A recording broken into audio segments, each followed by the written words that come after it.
Something's finally beginning to happen, and I can just hear some cracking shells, and I can also hear a little quail cheeping, well, singing actually.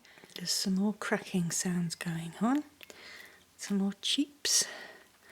So I'm not expecting brilliant things. I just would like just some of them to hatch. Be great. Sounds like this is going to be the main hatching time now.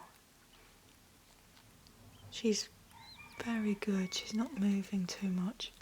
She's obviously aware that something's going on.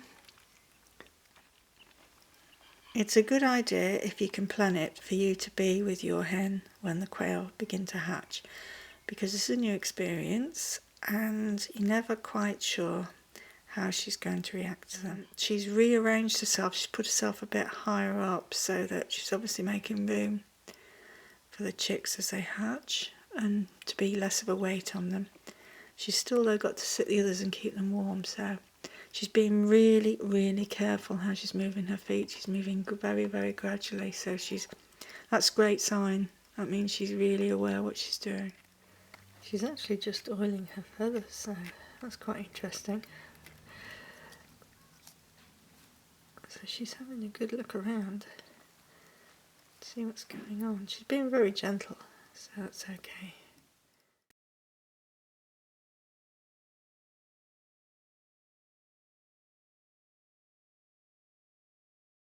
They were born in the night. I don't know how many there are, but I tell you something, they can make a lot of noise.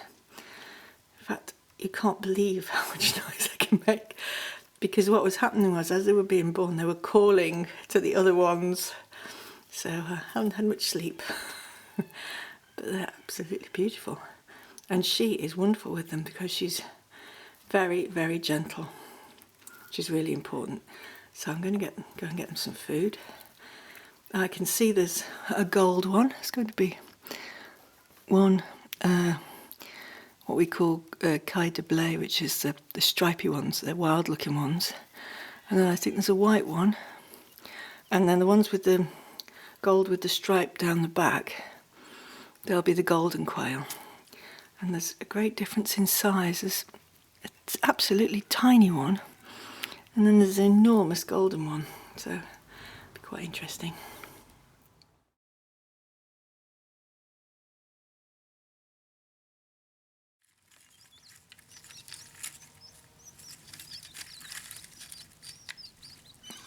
So here they are.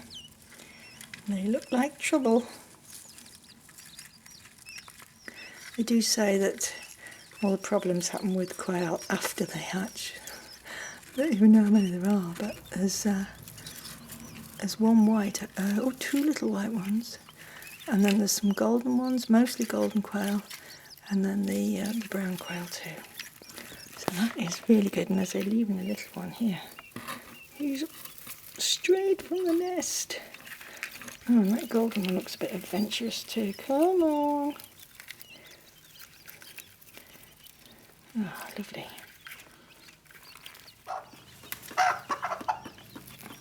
So again, just like with the eggs, when you put her back on, just protect them from her feet. Whoops. Careful, careful now. Careful now. Ah, wrong, she's going to sit on the eggshells. So luckily when she came back,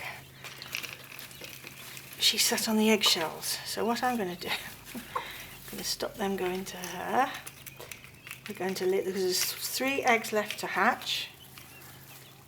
So we'll put them to one side, and then she can go back on those eggs, and then they'll go back to her because they're so delicate, these little quailies. Right, come on, missus.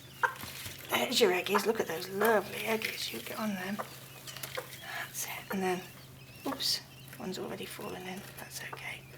So I think there's 12, and there's 3 left to hatch. So they're all over the place here.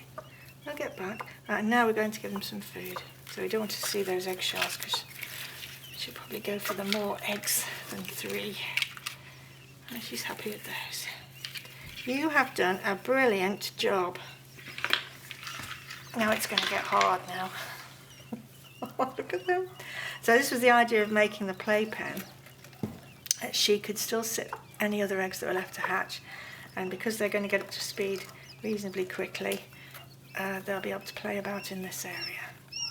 And I can't help looking at them and thinking they look like those old-fashioned little fluffy chickens that they used to sell at Easter to put on cakes. They're about the same size as well. They're lovely.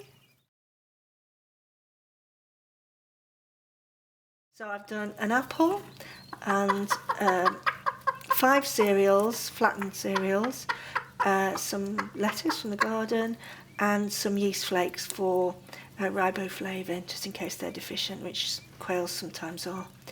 All these are organic foods. So they're not going to understand when she calls, I don't think, but they'll probably just wander over there anyway. Over here are pecking. This little tiny one's pecking away, so maybe if we give them something to peck at.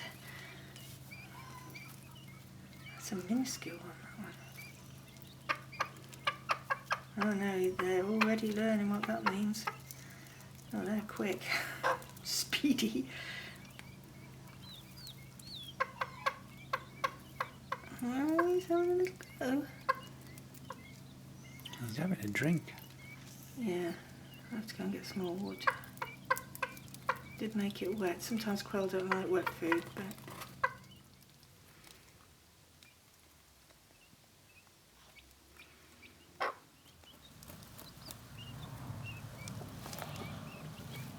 thanks for watching.